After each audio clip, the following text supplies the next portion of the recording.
안녕하세요. 여러분 삶의 우상향을 응원하는 웅덩이 매매법 디벨로몽입니다. 오늘 영상에서 전해드릴 소식은 굵직굵직한 내용들이 많습니다. 가장 중요하고 핵심 내용들만 꼭 아셔야 하는 내용들만 정리해서 공유드리려고 합니다. 먼저 중간선거 불확실성이 아직 해소되지 않았습니다.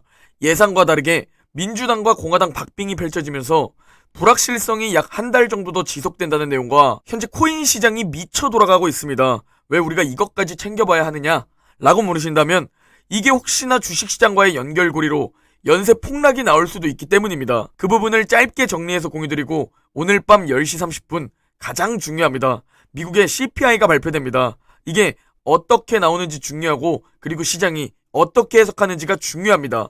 어떤 부분들을 봐야 하는지 공유드리고 마지막으로 웅덩이 매매법 QLD, SSO, USD 현재 매수 현황을 공유드리고 오늘 영상 마무리하려고 합니다. 오늘 미국 증시는 횡보를 깨고 시원하게 내렸습니다. 이제는 이런 하락장에 우리가 적응을 한 건지 하락에도 점점 무뎌지고 덤덤해집니다. 오늘 미국 증시 하락은 두 가지 이유입니다. 먼저 시장은 공화당의 승리를 원하는데 민주당이 예상외로 선전하고 있다는 것과 두 번째로 가상화폐 시장 사건의 불똥입니다.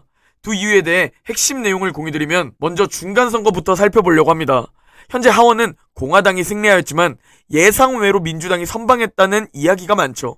즉 예상은 공화당의 압승이었지만 공화당이 압승하지 못했다는 것이고 그리고 사실 가장 중요한 게 상원 부분입니다. 현재까지 확정 기준으로 살펴보면 민주당 48, 공화당 49입니다. 그리고 현재 애리조나는 민주당 가능성이 높고 네바다는 공화당 가능성이 높은 상황이죠. 결국 어제 제가 강조드린 조지아가 과반을 결정할 핵심 지역이 되었습니다. 그리고 결국 이 조지아에서 민주당 후보가 이겼지만 단독 50% 득표율 달성을 하지 못한 상황입니다. 결국 민주당과 공화당 두 후보 간 1대1 결선 투표가 진행될 예정입니다. 아직 확정이 아닌데 그렇다면 왜 증시는 하락했을까요? 불확실성이 해소되지 않았고 민주당이 시장의 예상보다 선방했다는 것, 그렇다는 것은 결국 현재 바이든 행정부의 정책은 어느 정도 유지될 가능성이 높아졌다는 거죠. 그리고 현재 중간선거 결과가 어느 정도 나왔고 시장의 움직임을 살펴볼 때 시장은 공화당의 압승을 원했다는 것을 알 수 있습니다. 주식시장은 결과가 중요한 것이 아닌 시장의 해석이 가장 중요합니다. 시장이 원하는 결과와 다르게 민주당이 선방하는 그림이 그려지자 신재생 에너지는 급등하는 모습을 보이고 트럼프 관련주는 급락하는 모습을 보였죠. 그리고 중간선거 전 불확실성으로 주가가 힘없이 변동성을 큰 모습을 보이는 게 이게 끝난 게 아닌 한 달 뒤로 밀려났습니다. 즉 앞으로 한 달 동안은 중간선거 불확실성이 그대로 남아있을 수도 있죠. 다음 달 조지아 주 결선 투표가 끝나야 중간선거 불확실성도 끝나지 않을까 하고 생각해봅니다. 즉 요약해서 설명해드리면 현재 시장은 공화당의 승리를 원합니다. 그러나 민주당이 선방하고 있고 중간선거 불확실성은 끝난 게 아닌 다음 달까지 아쉽지만 이어질 가능성이 있다는 겁니다. 그러나 핵심은 뭔가요? 중간선거가 끝나면 결과와 상관없이 미국 증시의 움직임이 2년 동안 좋았다는 겁니다. 2년 동안 높은 수익률을 평균적으로 보여왔고 이번은 다르다 라고 말씀하신다면 그렇게 생각하시는 분들은 지금 투자 안 하시면 됩니다. 그러나 과거 미국 증시 역사 데이터를 살펴보면 15번 중 1년 뒤 모두 상승했다는 높은 확률을 과거 데이터가 그대로 보여주고 있고 장기 투자자라면 항상 긍정적인 마인드로 비관론을 무시하며 세월을 쏟아부어야 합니다. 그리고 오늘 시장을 급락시킨 두 번째 이유 바로 가상화폐 시장 사건입니다. 제가 가상화폐 시장은 잘 모르지만 순간 루나 사태 때를 떠오르게 만들었으며 와 설마 이게 주식시장으로까지 번지려나? 설마 그 폭락의 연결고리가 부동산, 은행이 아니라 가상화폐에서 시작되려나? 라는 공포감이 어젯밤에 들었었습니다. 미치도록 큰 규모의 FTX 거래소가 무너졌기 때문입니다. 여러분의 소중한 시간을 위해 짧게 핵심만 공유드리면 바이낸스 수장이 FTX의 수장 재무제표를 보면서 아니 토큰을 담보로 대출받아서 너무 자산 레버리지가 크잖아. 위험하겠군. 이라는 생각을 가지고 FTT를 매도하기 위해 옮겼고 이게 현 사태의 시작입니다. 자세한 중간중간 내용은 잘 정리된 코인 유튜브나 뉴스를 보시는 게 좋을 겁니다. 그런데 실제 자신들의 토큰으로 레버리지를 많이 쌓은 FTX 수장 알라메다는 똥줄이 탔고 특히 그중 가장 큰 비중을 차지하던 게 FTX의 거래소 토큰인 FTT입니다. 이 FTT를 기반으로 많은 대출을 받은 상태인데 여기서 FTT 가격이 떨어지면 자신들의 담보자산이 청산될 위기에 처하는 것이죠. 그래서 이런 의구심을 가지기 시작한 사람들은 FTX에서 돈을 인출하기 시작했습니다. 즉 코인 시장은 신뢰가 이미 사라졌고 FTT만 무너져서 알라메다만 사라지는 게 아니라 이게 FTS 거래소까지 연결되면서 FTX에서 돈을 마구 빼기 시작한 겁니다. 이 코인 뱅크런 사태에 결국 FTX는 바이낸스에 손을 내밉니다. 바이낸스가 현재 현금 흐름이 가장 뛰어나기 때문이죠. 그런데 바이낸스가 FTX 인수를 취소했죠. 그러면 우리가 유추해 볼 수 있는 게 뭔가요? 와, 이거 생각보다 FTX 거래소 상황이 나쁘다 라고 생각할 수 있죠. 그리고 위험자산 가상화폐에서 고리가 끊어지면 이게 줄줄이 주식시장, 부동산 시장으로도 연결될 수 있다는 그 공포심이 더해져 어제 매도가 나온 것으로 해석됩니다. 뭔가 다음 전세계 금융위기는 코인에서부터 시작되지 않을까 하는 불안감이 생기는 요즘입니다. 여러분의 의견은 어떠신가요? 이 얘기는 이쯤으로 끝내고 오늘 밤 10시 30분입니다. 현재 전 세계에서 가장 중요한 부분입니다. 바로 미국의 10월 소비자 물가지수 CPI가 발표됩니다.